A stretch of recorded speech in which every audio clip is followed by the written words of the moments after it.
It's 7:48 a.m. on the 7th of December, 1941, and 183 Japanese aircraft roar across the northern coast of Oahu. They are led by Commander Mitsuo Fuchida, a veteran pilot who has trained for this moment for months. Their mission is to cripple the United States Pacific Fleet, anchored at Pearl Harbor. The Japanese Empire has expanded across Asia, but American oil sanctions are strangling their war machine. If they fail to knock out the American battleships today, Japan's gamble for dominance in the Pacific will be over before it begins.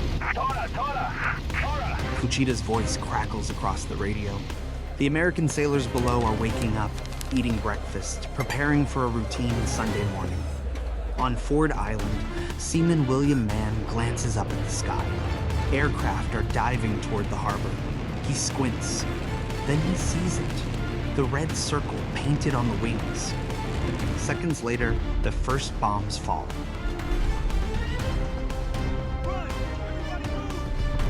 Fuchida's first wave splits into precision strike groups.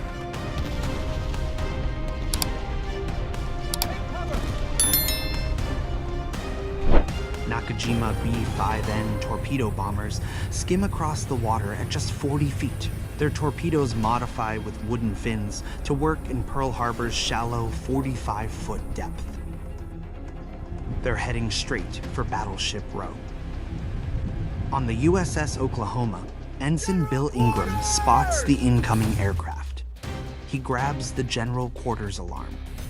But there's no time. Most anti-aircraft ammunition is locked away. The keys are with duty officers still ashore. A thunderous boom. The first torpedo rips into USS Oklahoma's port side. Seawater roars through massive, jagged holes as the battleship lurches and begins listing hard. In the darkness, water rushes in. The ship is rolling. Men scramble up ladders that are becoming horizontal.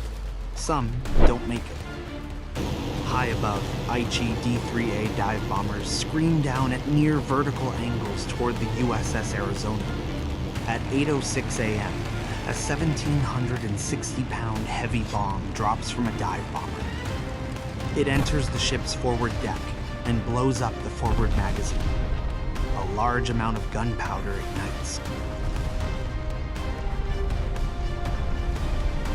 The blast wave throws men into the water like ragdolls. Machinist's mate Robert Benton is blown clear off the neighboring USS Vestal, surfacing in burning oil. Fuchida circles overhead. Smoke columns rise from multiple battleships. The Oklahoma has capsized, her hull exposed like a wounded whale. But Fuchida sees something concerning. Where are the carriers? The harbor is full of battleships, but Lexington, Enterprise, and Saratoga are nowhere to be seen. At Ford Island, Chief Ordnanceman John Finn drags a .50 caliber machine gun into the open and begins firing at the attacking aircraft. Rounds kick up dirt around him. Debris tears into his arm. He continues, without stopping. Kate bomber pilot Junichi Goto pulls up after his run on the West Virginia. His rear gunner spots something. Destroyer, moving. The USS Helm races toward the harbor entrance. On the Helm's bridge, Commander Chester Carroll grips the rail.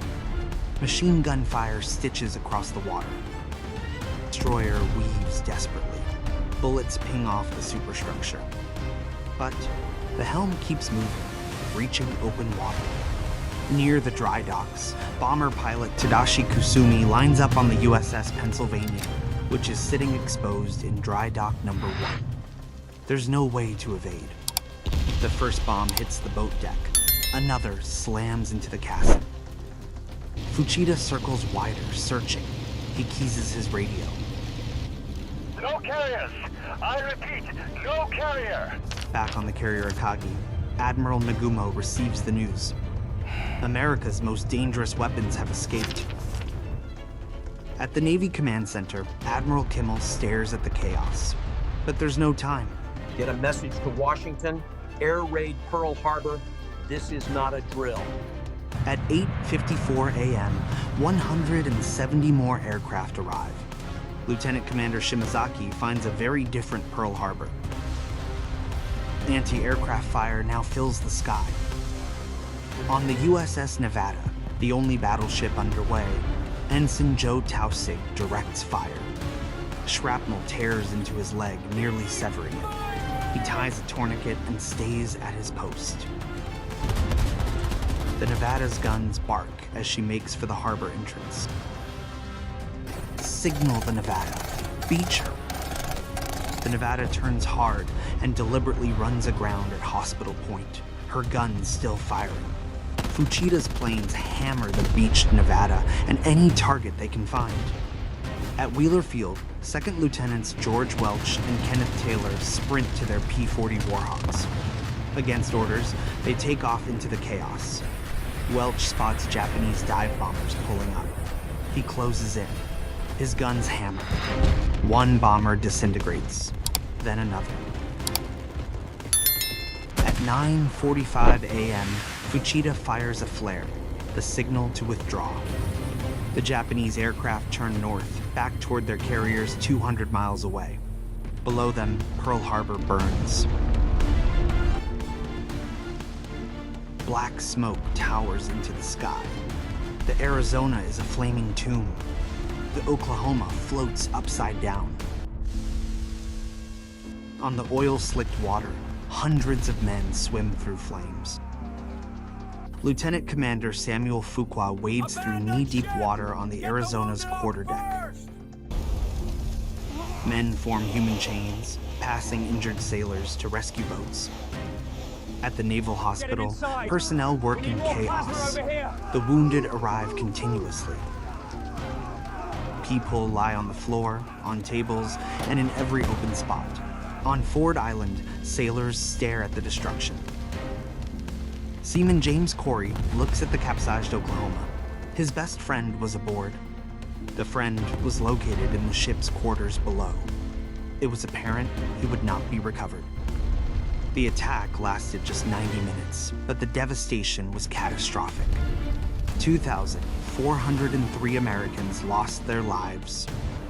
2,008 Navy, 218 Army, 109 Marines, and 68 civilians. Another 1,178 were wounded. 8 battleships were damaged or destroyed. The Oklahoma, Arizona, and Utah were total losses. But the California and West Virginia would be raised and returned to service. The Nevada would be repaired and fight throughout the war. Japan's victory was tactical but a strategic disaster. The American aircraft carriers, their primary targets, were at sea and untouched. More critically, the Japanese failed to destroy Pearl Harbor's fuel storage, repair facilities, and submarine base. These would prove vital. Admiral Yamamoto reportedly said, "I fear all we have done is to awaken a sleeping giant and fill him with a terrible resolve." The next day, President Roosevelt stood before Congress and declared it a date which will live in infamy. America, previously divided on entering World War II, united overnight. Recruitment offices overflowed. The industrial might of the United States turned toward war. Japan had gambled everything on one decisive blow. They failed. But that was just the beginning. 6 months later, American and Japanese carriers would meet in a battle that changed the Pacific War forever. Want to see more incredible stories of courage, combat, and unbelievable moments from World War II? Subscribe and hit the bell icon so you never miss our next film.